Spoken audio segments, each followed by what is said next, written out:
오늘도 주일 사업 예배 나오시고 영상으로 예배드리는 우리 모든 성도들을 주의 이름으로 사랑하고 축복합니다. 힘들고 어려운 때지만 이때에도 하나님이 주신 평안과 위로를 가지고 승리하는 성도들 되시기를 바랍니다. 우리 몇 분 한번 같이 인사하겠습니다. 가족권을 위해서 기도합시다. 말씀에 순종합시다. 기도하면 말씀을 주십니다. 그 말씀에 순종함으로 우리의 삶의 자리에 붉은 줄을 매므로 구원의 역사를 이루는 우리 모든 성도들 되시기를 바랍니다. 오늘은 룻기 1장 19절로 22절 말씀, 은혜의 시작이라는 말씀으로 함께 은혜를 나누겠습니다. 먼저 주여 말씀하옵소서 같이 하겠습니다. 주여 말씀하옵소서, 주의 종이 듣겠나이다. 아멘. 주의 음성이 들리는 복된 시간이 되시기를 바랍니다. 오늘 본문 말씀은 사사시대를 배경으로 하고 있습니다. 그때 유대 베들레헴에 흉년이 들었습니다. 흉년의 문제를 해결하고 피하기 위해서 엘리멜렉이라는 사람이 아내와 두 아들을 데리고 모압으로 이민을 갔습니다. 살려고 갔는데 그곳에서 그만 10년쯤 됐을 때 엘리멜렉도 죽고 두 아들도 죽었습니다.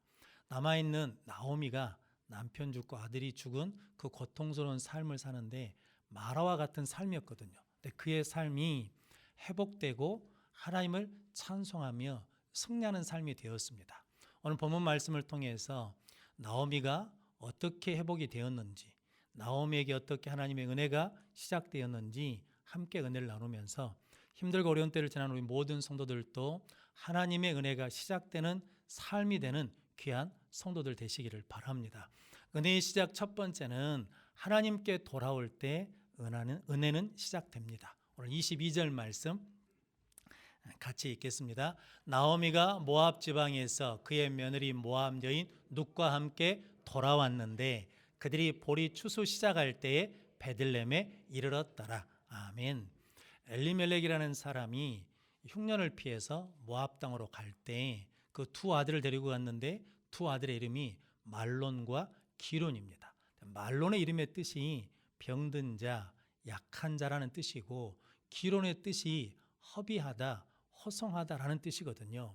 이것은 영적인 의미가 있는데 하나님을 떠나면 약해지고 하나님 없는 인생을 살면 허송세월한다라는 의미거든요. 그럼 성도 여러분, 여러분들은 하나님을 떠나는 것이 아니라 하나님께 가까이 하고 하나님께 나아가고 하나님께 돌아옴으로 하나님이 주시는 은혜 가운데 승리하는 성도들이 되시기를 바랍니다. 그러면 성도 여러분, 오늘 나오미는 그래서 엘리멜렉과 나오미는 모압 땅에서 약해지는 자기의 삶을 만회해 보려고 모압 여인들을 며느리로 삼았습니다. 큰 며느리로 룻을 드렸고 작은 며느리로 오르바를 드렸거든요. 그런데도 불구하고 10년쯤 되었을 때 엘리멜렉과 말론과 기론이 죽었습니다. 성도 여러분, 하나님을 떠나면 죽음의 길이 있다는 거거든요. 그래서 여러분들이 늘 하나님을 가까이 하고 하나님께 돌아오는 복된 성도들 되시기를 바랍니다. 이런 절망 가운데 있을 때 나오미에게 한 가지 소식이 들렸습니다. 어떤 소식이 들렸냐면 룻기 1장 6절 말씀입니다. 같이 읽겠습니다. 그 여인이 모압 지방에서 여호와께서 자기 백성을 돌보시사 그들에게 양식을 주셨다함을 듣고 이에 두 며느리와 함께 일어나 모압 지방에서 돌아오려 하며. 아멘. 나오미가 어떤 소식을 들었냐면 여호와께서 자기 백성을 돌보셔서 양식을 주셨다는 소식을 들었거든요. 그러면서 지금까지 하나님에게서 멀어지고 떠나서 하나님을 잃어버렸는데 하나님이 계시다는 것을 알고 기억하게 되었습니다. 이것은 마치 탕자가 아버지를 떠나서 허랑방탕 생활하며 다 잊어버렸다가 돼지치면서 쥐염 열매를 먹고 싶어도 주는 사람이 없을 때 누구를 기억하냐면 아버지를 기억하고 아버지에게 돌아가겠다고 일어서거든요. 그때 은혜가 시작되는 것처럼 나오미도 누가 계시다는 걸, 하나님이 계시다는 걸 기억하고 하나님께 돌아가겠다라고 생각하고 하나님께 돌아가겠다라고 결심을 했습니다. 그래서 이사야 55장 7절 말씀 같이 읽겠습니다. 악인은 그의 길을 불의한 자는 그의 생각을 버리고 여호와께로 돌아오라. 그리하면 그가 긍휼히 여기시리라. 우리 하나님께로 돌아오라. 그가 너그럽게 용서하시리라. 아멘. 악인은 하나님이 없다는 사람이거든요. 불의한 자는 말씀대로 살지 않는 사람이거든요. 그런데 그들이 하나님께로 돌아오기만 하면 하나님 뭐 해주시겠다는 겁니까? 긍휼을 베풀어 주시고 용서해 주시겠다, 은혜를 주시겠다라고 말씀하거든요. 성도 여러분, 우리가 어떤 상황, 어떤 어려움, 어떤 넘어진 자리에 있을지라도 하나님의 계심을 믿고 기억하며 하나님께로 돌아오면 하나님의 은혜가 우리의 삶 가운데 시작될 줄로 믿습니다. 그래서 예수님께서도 요한복음 15장 5절 말씀에 나는 포도나무요 너희는 가지라, 그가 내 안에 내가 그 안에 있으면 사람이 많은 열매를 맺나니 나를 떠나서는 너희가 아무것도 할 수 없음이라 라고 말씀하셨습니다. 예수님 떠나면 우리가 아무것도 할 수 없습니다. 하나님 떠나면 열매를 맺을 수 없다라고 말씀하셨습니다. 그런데 이 사실을 누구도 알고 있냐면 마귀도 알고 있습니다. 그래서 마귀는 할 수만 있으면 우리를 하나님에게서 떼어놓으려고, 하나님에게서 떨어뜨려 놓으려고, 하나님과 단절시키려고 우리를 시험하기도 하고 유혹하기도 하거든요. 왜냐하면 하나님에게서 떨어지면, 하나님에서 끊어지면 뭐 한다는 겁니까?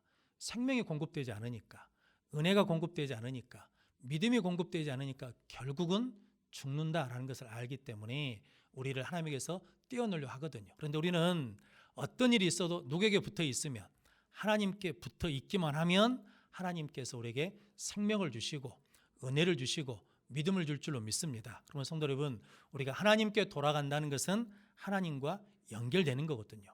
하나님과 연결되면, 생명이신 하나님과 연결되면 생명이 공급되고, 능력계 하나님과 연결되기만 하면 능력이 공급될 줄로 믿습니다. 그렇게 하나님께 돌아가서 하나님께 연결되면 하나님의 은혜는 우리 가운데 시작될 줄로 믿습니다. 그렇게 하나님께 돌아가 하나님과 연결되는 귀한 성도들 되시기를 바랍니다. 그러면 성도 여러분, 우리의 신앙생활은 어떤 일이 있어도 계속해서 해야 됩니다. 듬성듬성하면 안 되거든요. 근손실이라는 말이 있거든요.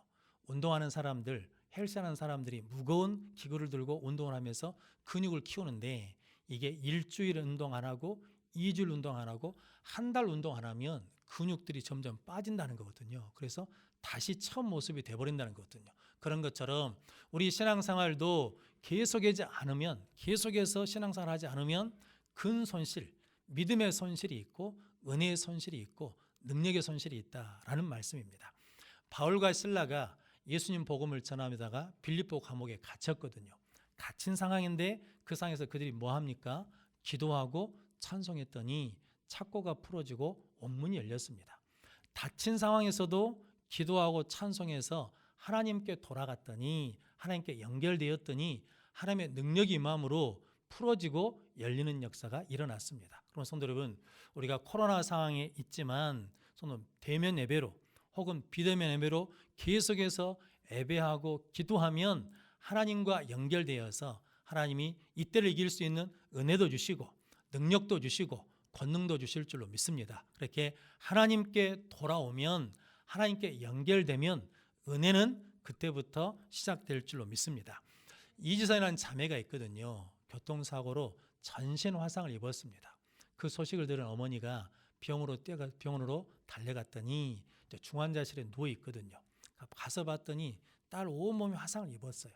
다리만 화상을 안 입었더랍니다. 그런데 딸 눈을 보면서 내가 불안하고 내가 낙심하고 내가 큰일인 것처럼 당황하면 딸이 그것을 이기지 못할 것 같아서 딸의 눈을 바라보면서 아무 일 아니다고, 별일 아니다고 그러면서 그에게 평안함을 주려고 노력했답니다. 그렇게 하루에 3번씩 30분씩 면회를 하고 나오면 그 중환자실 복도에 주저앉아서 울었대요. 너무 힘드니까. 그러다가 이제 일반 병실로 내려왔는데 이게 날마다 보고 있어야 되잖아요. 그러니까 너무 힘들더랍니다. 그래서 하나님 앞에 힘들다고 기도했더니 하나님께서 하루에 한 가지씩 감사라는 감동을 주시더래요. 그래서 딸을 보면서 이렇게 감사했답니다. 다리를 씻어줄 수 있어서 감사합니다. 화상을 입지 않았으니까. 어느 날 손을 봤더니 엄지손가락이 안 탔더래요. 그래서 엄지손가락을 화상 입지 않아서 감사합니다. 눈은 다치지 않아서 감사합니다. 머리는 다치지 않아서 알아보게 해주셔서 감사합니다. 생명이 있어서 감사합니다. 이렇게 매일 하루씩 감사하며 지냈더니 그 수많은 고비를 이기면서 승리하게 됐다라고 고백합니다. 고은 목사님 사모님도 그런 간증을 하셨거든요. 목사님 위암 말기로 죽을 고비에 있을 때 하나님 앞에 살려달라고 그렇게 기도를 했답니다. 그리고 난 다음에 이제 은퇴할 쯤 됐을 때 폐혈증이 오셔가지고 그때도 죽을 고비를 맞았거든요. 근데 그때 사모님이 살려달라는 기도는 안 나오고 감사 기도가 나오더랍니다. 지금까지 생명을 연장시켜 주셔서 목회하게 해주셔서 감사하고 성도들을 섬길 수 있어서 감사하고 이미 7년 전에 잃어버릴 남편인데 7년 동안 생명을 주셔서 함께 해주셔서 감사하고 그렇게 감사 기도를 했더니 하나님께서 치료해 주시고 기적처럼 살게 됐다라고 말씀했거든요. 그래서 고린도후서 4장 15절 말씀 같이 읽겠습니다. 이는 모든 것이 너희를 위함이니 많은 사람의 감사로 말미암아 은혜가 더하여 넘쳐서 하나님께 영광을 돌리게 하려 함이라. 아멘. 감사하면 하나님께 연결되어서 은혜가 더하여 넘치게 되는 것이고 불평하고 원망하면 끊어져서 은혜가 뭐 한다는 겁니까? 소멸돼 버린다는 거죠. 그럼 성도 여러분, 여러분들이 무슨 일을 만나든지 먼저 하나님 앞에 감사하고 감사해서 은혜가 더하여 넘치는 은혜를 누리는 성도들 되시기를 바랍니다. 그런 것처럼 순종하면 하나님께 연결되는 것이고 불순종하면 하나님에게서 떨어지는 거거든요. 그래서 마귀는 형편과 환경 때문에 안 된다고 불순종하게 하거든요. 그런데 성령님은 먼저 순종하면 그 다음은 하나님이 책임져 주신다라는 믿음으로 순종케 하시거든요. 사울왕이 겸손하고 순종할 때는 하나님과 연결되어서 왕이 되었습니다. 그런데 하나님 앞에 불순종할 때 사무엘 선지자를 통해서 왕이 하나님 말씀을 버렸으므로 하나님도 왕을 버려 왕이 되지 못하게 하셨다라고 선포하거든요. 성도 여러분, 순종할 때는 연결됐지만 불순종할 때는 떨어져 버리니까 주신 은혜와 능력이 없으니까 끊어져 버리니까 그 일을 감당하지 못했다라는 거거든요. 그럼 성도 여러분, 여러분들은 어떤 일이 있어도 순종하고 감사하고 기도하고 예배함으로 하나님께 연결되어서 하나님의 은혜를 누리는 우리 모든 성도들이 되시기를 바랍니다. 은혜의 사람 두 번째는 시험을 이길 때 은혜를 주십니다. 오늘 20절 말씀 같이 읽겠습니다. 나오미가 그들에게 이르되 나를 나오미라 부르지 말고 나를 마라라 부르라. 이는 전능자가 나를 심히 괴롭게 하셨음이니이다. 아멘. 이제 하나님께로 돌아가려고 하면 반드시 뭐가 있냐면 시험거리가 있습니다. 장애물이 있습니다. 방해물이 있거든요. 믿음으로 살려고 하면 반드시 뭐가 있냐면 시험거리가 있거든요. 근데 그 시험을 이기고 나갈 때 하나님의 은혜의 물꼬가 터이고 하나님의 은혜가 우리 가운데 시작되게 될 줄로 믿습니다. 나오미가 10년 만에 하나님이 돌보셨다는 소식을 듣고 하나님께로 돌아와서 이제 베들레헴에 들어오는데 베들레헴에 있던 사람들이 19절 말씀 보니까 떠들면서 이가 나오미냐라고 하는 말이 있었습니다.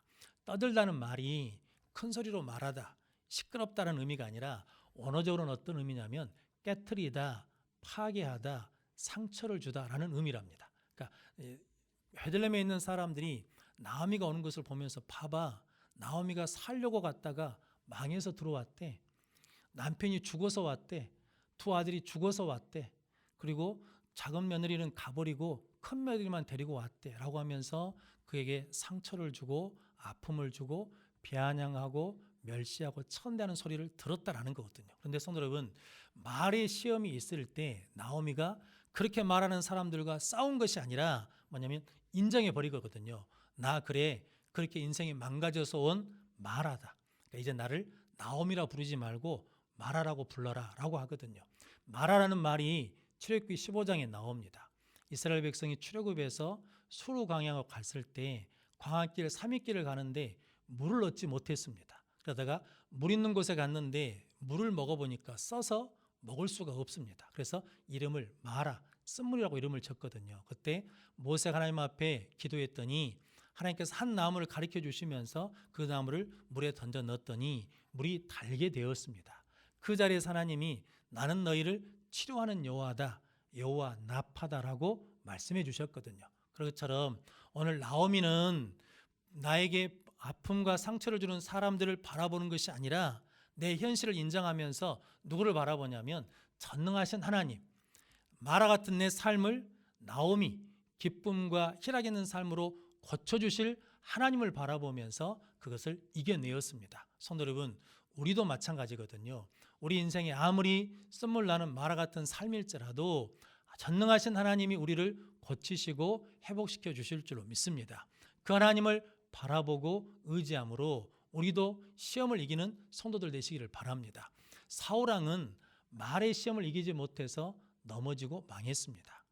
다윗이 골리앗을 죽이고 블레셋과 전쟁에서 승리하고 돌아올 때 여인들이 노래를 부르지 않습니까? 사울이 죽인 자는 천천히고 다윗이 죽인 자는 만만이라는 거거든요. 그때 사울왕이 인정하면 되거든요. 이 전쟁은 다윗 때문에 이겼다라고 인정해버리면 되는데 사울의 마음이 불쾌했습니다. 시기심이 생겼습니다. 그러면서 뭐라고 하냐면 이 모든 것을 다윗에게 돌리면 이제 남은 것은 다윗이 나라까지 얻겠네라고 그러면서 다윗을 죽이려고 하거든요. 말의 시험을 이기지 못하니까 그가 하나님에게서 떨어져서 결국은 뭐 했냐면 그가 죽는 일이 일어났거든요. 그러면 성도 여러분, 여러분들도 우리가 믿음으로 살려고 하고 은혜로 살려고 하고 순종하려고 할 때 반드시 뭐가 있다는 겁니까? 시험거리가 있다는 거죠. 그 시험을, 말의 시험을 우리가 이겨내고 하나님 앞에 나가면 하나님께서 새 은혜를 우리에게 부어주실 줄로 믿습니다. 다윗은 이 말의 시험을 이기거든요. 다윗은 아들 압살롬이 반역을 일으키거든요. 그래서 도망을 갑니다. 도망갈 때 사울왕의 지파인 베냐민 지파 사람 시므이가 쫓아오면서 돌을 던지면서 말합니다. 피 흘린 자여, 사악한 자여, 가거라라고 저주를 하거든요.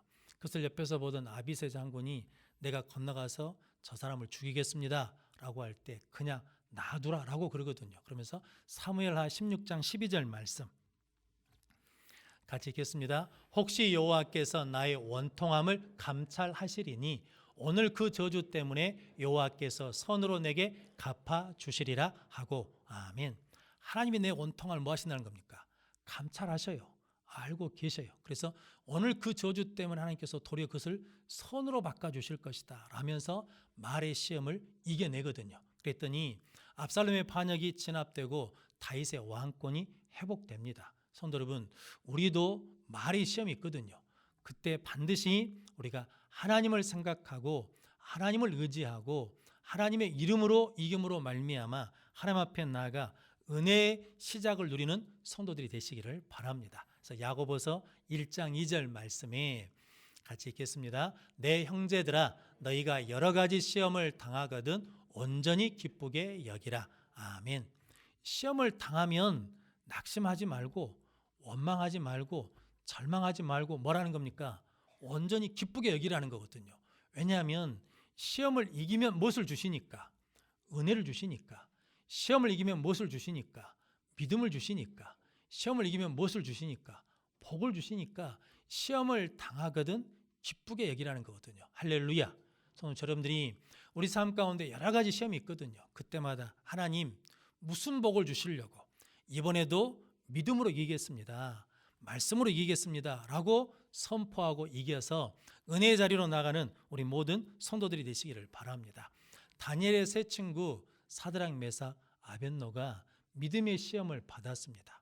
느부갓네살 왕이 금신상을 세워놓고 절하지 않으면 풀무불에 집어넣겠다는 거거든요. 그때 북을 치면 절해야 되는데 절하지 않습니다. 그러자 왕이 불러내가지고 너희들 죽을래? 라고 했을 때 사드락, 메삭, 아벳노가 그러거든요. 우리가 섬기는 하나님이 왕의 손에서도 우리를 건져내실 것이고 풀무불에서도 건져내실 겁니다. 그렇게 하지 아니하실지라도 우리는 금신상에 절하지 않겠습니다 라고 했더니 왕이 화가 나가지고 평상시보다 7배나 더 뜨겁게 풀무불을 지핀 다음에 사드락, 메삭, 아벳노를 던져 넣었거든요. 그런데 느부갓네살 그 불 속을 보면서 벌떡 일어났습니다. 왜냐하면 네 사람이 있거든요. 왜냐하면 하나님이 그곳에 함께 하시니까.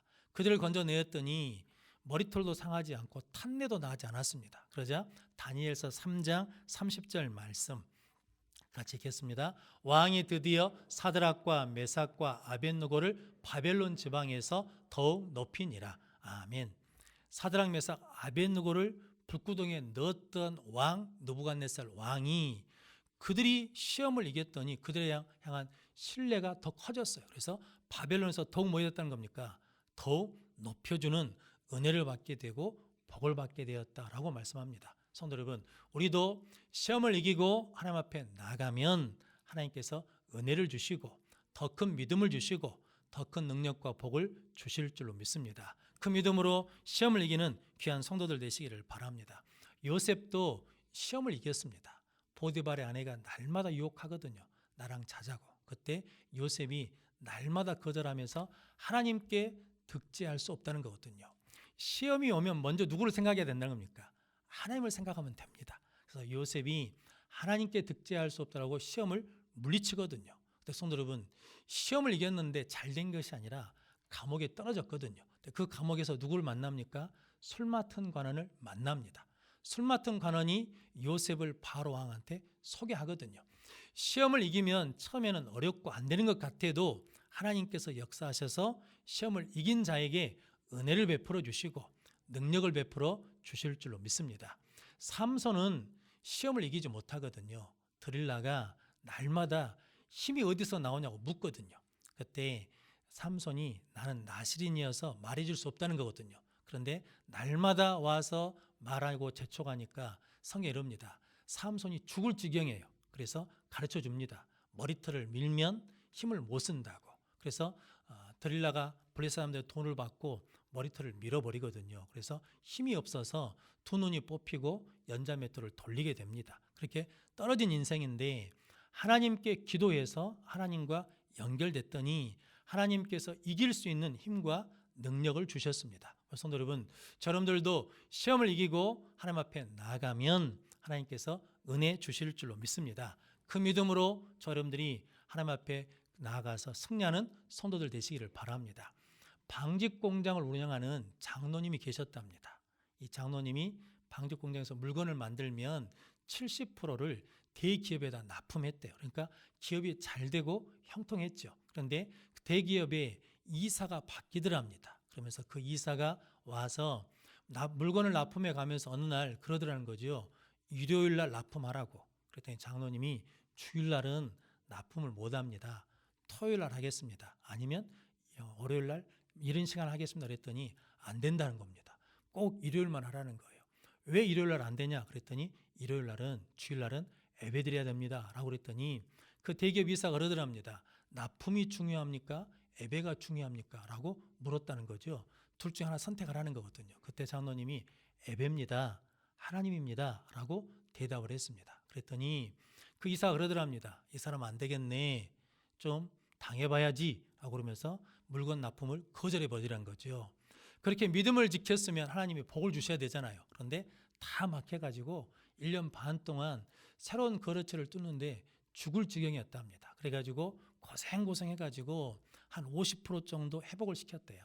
그런데 1년 반쯤 지났을 때 대기업 회장이 찾아왔더랍니다. 그러면서 납품 안 된 줄 몰랐다고, 미안하다고. 그러면서 그 이사는 자르고 당신 회사 납품을 70% 그대로 받겠다라고 했다라는 거거든요. 그래서 그 장로님 고백이 더 많은 물량을 납품하기도 했지만 대기업이 아니라 새로운 거래처가 생겨서 더 기업이 건강하게 되었다라고 고백을 했거든요. 성도 여러분, 여러분들이 하나님 앞에 나아가고 믿음을 지키려고 하면 반드시 뭐가 있냐면 시험이 있거든요. 근데 그 시험을 이기면 하나님의 은혜가 시작되었기 때문에 지금은 힘들고 어려운 것 같아도 마침내 하나님께서 응답해 주시고 해결해 주시고 복되게 해 주실 줄로 믿습니다. 그래서 에베소서 6장 24절 말씀 같이 읽겠습니다. 우리 주 예수 그리스도를 변함없이 사랑하는 모든 자에게 은혜가 있을지어다. 아멘.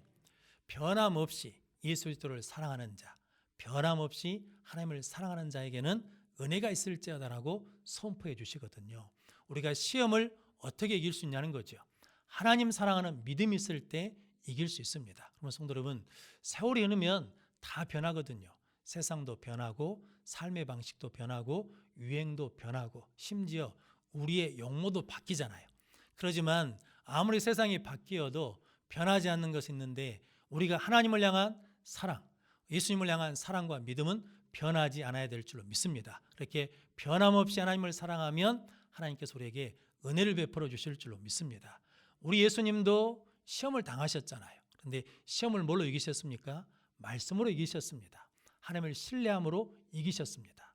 하나님을 섬김으로 예배함으로 이기셨습니다. 우리도 그렇게 말씀으로 하나님을 신뢰함으로 섬김으로 사랑함으로 이기면 하나님께서 우리에게 은혜를 허락해 주실 줄로 믿습니다. 그렇게 새로운 은혜의 시작을 맞이하는 성도들이 되시기를 바랍니다. 오늘 나오미와 누시 베들레헴으로 돌아올 때 오늘 22절 말씀에 보니까 보리 추수가 시작될 때 왔더라라고 말씀하거든요.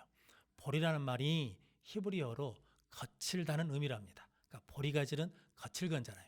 그리고 또 다른 의미가 있는데 그게 뭐냐면 두려워하다, 무서워하다, 폭풍이 치다라는 의미가 있다 합니다. 그러니까 이 보리 추수 때 왔다라는 것은 두 가지 의미가 있다는 거거든요. 비어있는 인생에 하나님이 채워주시는 은혜가 시작됐다라는 의미이기도 하고, 다른 의미는 우리 인생에 폭풍을 치고 두렵고 무섭던 것들을 다 끝내버리고, 즉 마라의 삶을 끝내버리고 하나님께서 나오미 기쁨과 희락의 삶을 시작하게 해주셨다라는 의미거든요. 누가 그 일을 하신다는 겁니까? 나오미가 믿는 전능하신 하나님이 그 일을 이루실 줄로 믿습니다. 그럼 성도 여러분, 이제 우리의 삶이 힘들고 어려워서 마라의 쓴물 같은 인생일지라도 나를 향해서, 우리 가정을 향해서, 우리 자녀를 향해서, 우리 남편과 아내를 향해서 마라라고 부르면 안 됩니다. 끝났다고 부르면 안 됩니다. 절망이라고 부르면 안 됩니다. 우리가 그때에도 하나님께 돌아가서 하나님과 연결되어 예배하고 기도하면 하나님께서 새 은혜의 시작을 이루어 주실 줄로 믿습니다. 그 은혜로 승리하는 우리 모든 성도들이 되시기를 주님의 이름으로 축원합니다. 기도하겠습니다. 전능하신 아버지 하나님, 감사합니다.